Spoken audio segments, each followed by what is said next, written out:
کیا موجودہ حالت میں مسجد جانے کی وجہ سے گناہ ہوگا؟ بڑا خطرناک سوال۔ حکومت کی طرف سے مسجد میں جماعت اور جمعہ پر پابندی ہے، مگر یہاں کوئٹہ میں کوئی اس پر عمل نہیں کر رہا۔ نمازیوں کی تعداد میں دن بدن اضافہ ہوتا جا رہا ہے۔ جماعت کی نماز میں تقریباً 150 افراد شامل ہوتے ہیں۔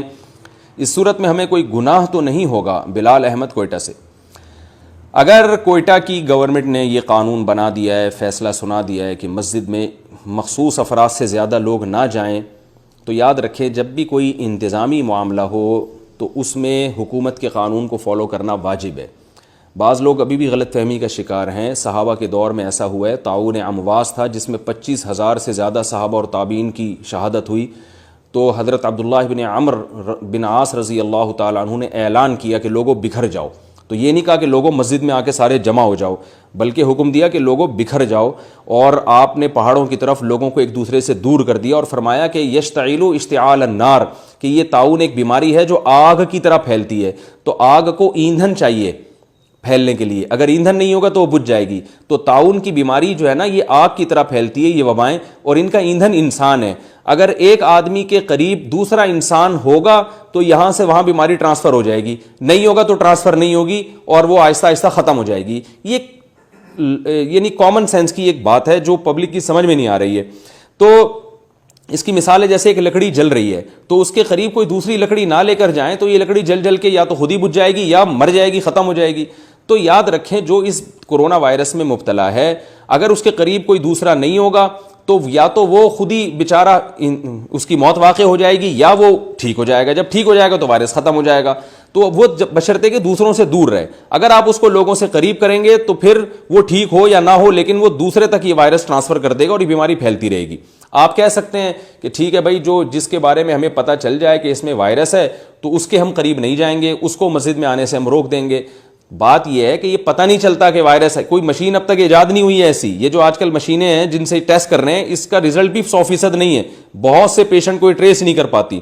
نہ مسجد میں ایسی مشینیں لگی ہوئی ہیں، اور نہ ہمیں صحت مند آدمی ہوتا ہے اور اس میں وائرس موجود ہوتا ہے، بعض دفعہ وہ اس پہ کوئی علامہ ظاہر نہیں ہوتی لیکن وہ اپنا وائرس دوسروں کو ٹرانسفر کر دیتا ہے۔ تو مسجد میں اگر 100 آدمی آ رہے ہیں، ان میں ایک کو بھی اگر وائرس ہے، وہ وائرس 20-25 لوگوں کو ٹرانسفر کر کے جائے گا۔ وہ آدمی ان 20-25 لوگوں میں پھر وہ جہاں جہاں جائیں گے وہ اپنے ساتھ وائرس لے کے پھیلا رہے ہوں گے۔ بالکل ایسے ہی ہے جیسے لکڑی میں آگ لگی ہوئی ہے، تو جو لکڑیاں اس کے قریب آتی جائیں گی ان میں آگ جلتی چلی جائے گی۔ جیسے آسٹریلیا کے جنگل میں آگ لگی تھی نا، کیوں لگی؟ صحراؤں میں آگ نہیں لگتی، کیونکہ آگ لگنے کے لیے، آگ کو ٹرانسفر کرنے کے لیے کوئی کنڈکٹر نہیں ہوتا، کوئی ایسی چیز نہیں ہوتی جو ایندھن کا کام کر رہی ہو۔ تو یہ وبا بھی جو ہے نا، صحابی رسول سے ثابت ہے، عبداللہ بن عمرو بن العاص سے ثابت ہے۔ البدایہ والنہایہ اٹھا کے دیکھیں، جب طاعون میں 25-30 ہزار صحابہ اور تابعین کی موت واقع ہو گئی تو انہوں نے فرمایا کہ یہ تو آگ کی طرح پھیل رہی ہے، تو اس کا ایندھن انسان ہے، اس لیے انسان کو انسان سے دور کر دیں گے تو یہ پھیلنے سے رک جائے گی۔ اب چاہے وہ مسجد میں انسان سے ٹچ ہو، یا مسجد میں انسان کے ساتھ کھڑا ہو، یا وہ کسی میدان میں کھڑا ہو، ہر جگہ پھیلے گا۔ اللہ نے کوئی گارنٹی نہیں لی ہے کہ مسجد میں اکٹھے ہوگے تو نہیں پھیلاؤں گا اور فلاں جگہ اکٹھے ہو جاؤ گے تو پھیلاؤں گا، ایسا کچھ بھی نہیں ہے۔ تو اس لیے ہمیں اس موقع پر اللہ کی طرف رجوع کرنے کا حکم ہے، وہ رجوع گھر بیٹھ کے بھی ہو سکتا ہے۔ تو اس لیے گورنمنٹ نے ایک قانون اگر پاس کیا ہے تو اس قانون میں ہماری حکمت ہے۔ میں اللہ کی قسم یہ حکومت کی ترغیب پر آپ کو نہیں کہہ رہا کہ مجمع اکٹھا نہ کریں، میں ڈاکٹروں کے کہنے پر کہہ رہا ہوں۔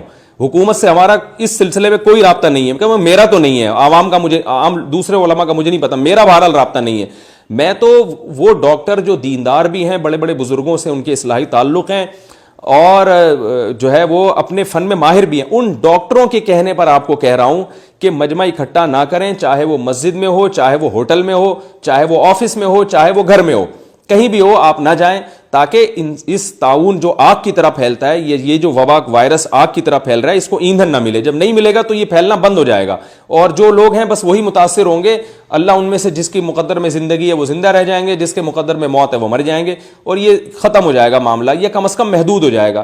لیکن اب جو ہے نا مجمع کے ذریعے پھیلتا چلا جا رہا ہے۔ آپ ایران کی مثال دیکھ لیں، وہاں مذہبی رہنماؤں نے بات نہیں مانی اور بڑے بڑے اجتماعات کیے، جس کی وجہ سے تباہی پھیلی ایران میں۔ تو ہمارے یہاں بھی بات نہیں مان رہے، اور بس وہی ایک دلیل دیتے چلے جا رہے ہیں کہ بھائی ہم تو مسجدوں میں جائیں گے۔ جب صحابی رسول نے حکم دیا تھا کہ پھیل جاؤ، یہ نہیں کہا کہ سارے مسجد میں جمع ہو جاؤ، بلکہ حکم دیا پھیل جاؤ، تو ہمیں بھی چاہیے کہ ہم پھیل جائیں اور ایک دوسرے سے دور دور ہو جائیں، ڈسٹینس رکھیں، فاصلہ رکھیں، تاکہ اس وبا پہ قابو پانا ہمارے لیے آسان ہو۔ حضرت عمر بن خطاب رضی اللہ تعالیٰ عنہ کو جب پتہ چلا کہ انہوں نے یہ فیصلہ کیا عبداللہ بن عمرو بن العاص نے، تو بہت خوش ہوئے، اس فیصلے کو باقی رکھا، یہ نہیں کہا کہ نہیں نہیں سارے اکٹھے ہو جاؤ، بلکہ آ جاؤ ابھی سارے طواف کرو، بیت اللہ کا عمرہ کرو، سارے اکٹھے ہو کے۔ ایک اسباب اختیار کرنے کا ہمیں اللہ نے حکم دیا ہے، تو وہ اسباب ہم اختیار کریں گے۔ تو یہ مسجدوں میں آنے سے جو گورنمنٹ نے روکا ہے، یہ کوئی نماز کے بغض اور نفرت کی وجہ سے نہیں روکا، یہ احتیاطی تدبیر کے طور پہ روکا ہے۔ تو جماعت کی نماز کسی عذر سے ساقط ہو جاتی ہے، اس کی ہمارے پاس